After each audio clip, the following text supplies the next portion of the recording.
Hi hello అందరికీ welcome to RLR entertainment. Rebel star Prabhas and Prashanth Neel కాంబినేషన్లో మనకి ఆల్రెడీ సలార్ పార్ట్ 1 మూవీ అయితే రిలీజ్ అయ్యింది. అండ్ దీనికి మంచి హిట్ రావడం జరిగింది. భారీ ఎక్స్పెక్టేషన్స్తో వచ్చిన ఈ ఫిలిం ఆ ఎక్స్పెక్టేషన్స్ని రీచ్ అవుట్ అయ్యిందనే చెప్పుకోవచ్చు. సో మరి ఈ మూవీ హిట్ అయిన తర్వాత గతంలో చాలా వరకు కూడా సలార్ 2 కూడా రాబోతుంది అని చెప్పేసి ఎక్కువగా చర్చలు రావడం జరిగింది. సో మరి కొంతకాలంగా ఈ మూవీ గురించి ఎక్కువ అప్డేట్స్ అయితే ఏవి రాలేవు. సో రాకపోవడంతో అందరూ కూడా మరి డెఫినెట్గా సలార్ పార్ట్ 2 ఉంటుందా నిజంగానే అనే క్వశ్చన్స్ రేజ్ అయినాయనే చెప్పుకోవచ్చు. సో మరి ఇప్పుడు ఆ క్వశ్చన్కి కానీ ఆ డౌట్కి కానీ ఒక చెక్ పడిందనే చెప్పుకోవచ్చు. సో మరి మనకి అఫీషియల్గా మనకి సలార్ 2 మూవీకి సంబంధించి Prashanth Neel and movie unit అందరూ కలిసి కూడా ప్రీ ప్రొడక్షన్ పనులు స్టార్ట్ చేయడం జరిగిందనమాట. సో గతంలో చూసుకున్నట్టయితే సలార్ మూవీలో మనకి భారీ యాక్షన్స్ కానీ మంచి స్టోరీ ఉండడం జరిగింది. సో మరి when it comes to Salaar 2లో ఇంకా అంతకంటే ఎక్కువ బెస్ట్ అవుట్పుట్ ఇవ్వడానికి ట్రై చేస్తున్నారు అని చెప్పేసి చెప్పడం జరిగింది అనమాట. సో మరి గత కొంతకాలంగా కూడా ఈ మూవీ నుంచి అప్డేట్స్ రాకపోవడంతో జనాలందరూ కూడా సలార్ 2 రాదేమో అని అనుకున్నారు. బట్ జనవరిలో హోంబలే పిక్చర్స్ శృతి హాసన్ అండ్ ప్రభాస్ ఇద్దరు కలిసి ఉన్న ఒక ఫోటోని షేర్ చేయడం వల్ల వార్తలన్నీ కూడా ఖండించాయనే చెప్పుకోవచ్చు.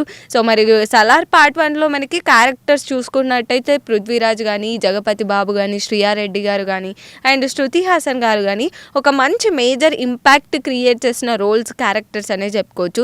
సో మరి అదే విధంగా పార్ట్ 2లో కూడా మనకి అవే క్యారెక్టర్స్ ఇంకా మంచి ఇంపాక్ట్ క్రియేట్ చేసే విధంగా మనకు ప్రశాంత్ నీల్ డెలివరీ చేస్తున్నాడు అనే ఒక అప్డేట్ అయితే రావడం జరిగిందనమాట.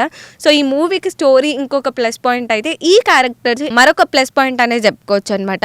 సో మరి ఫస్ట్ భాగం గురించి మాట్లాడుకున్నట్టయితే స్టోరీ లాస్ట్ ఎక్కడైతే ఎండ్ అయిందో సెకండ్ భాగంలో ఆ స్టోరీ అక్కడ స్టార్ట్ అవుతుంది అనమాట. సో మరి ప్రభాస్ హీరోగా వారసుడిగా అండ్ నెక్స్ట్ వాళ్ళ బాలమిత్రుడు పృథ్వీరాజ్కి మధ్యలో జరిగే విభేదాలలో కంప్లీట్గా ఈ స్టోరీ అయితే ఉండబోతుంది అనమాట. సో మరి ఈ మూవీని కూడా భారీ బడ్జెట్తో రిలీజ్ చేస్తున్నారు. అండ్ నెక్స్ట్ ఈ మూవీకి సంబంధించి మెల్లమెల్లగా మనకి ప్రీ ప్రొడక్షన్ పనులు అయితే ఇప్పుడైతే స్టార్ట్ అయ్యాయి. సో మన అందరికీ తెలుసు ఎన్టీఆర్ అండ్ నీల్ కాంబినేషన్లో డ్రాగన్ మూవీ వస్తుంది. సో ఎన్టీఆర్ గారి హ్యాండ్ ఇంజురీ వల్ల ఆయన 3 నెలలు రెస్ట్ తీసుకోవాలని చెప్పేసి చెప్పడం జరిగింది. మరి ఆ రెస్ట్ తీసుకునే గ్యాప్లో మనకి నీల్ గారు ఈ మూవీకి సంబంధించి ప్రీ ప్రొడక్షన్ పనులు అయితే స్టార్ట్ చేశారు. అందరు కూడా వెయిట్ చేస్తున్నారు ఎప్పుడెప్పుడు సలార్ 2 రాబోతుంది అని చెప్పేసి. మరి త్వరలోనే ఈ మూవీ కూడా పట్టాలెక్కబోతుంది అనే చెప్పుకోవచ్చు. మరి దీనిపైన మీ ఒపీనియన్ ఏంటి అనేది కామెంట్ సెక్షన్లో కామెంట్ చేయండి. మరిన్ని అప్డేట్స్ కోసం చూస్తూనే ఉండండి ఆర్ఎల్ఆర్ ఎంటర్టైన్మెంట్.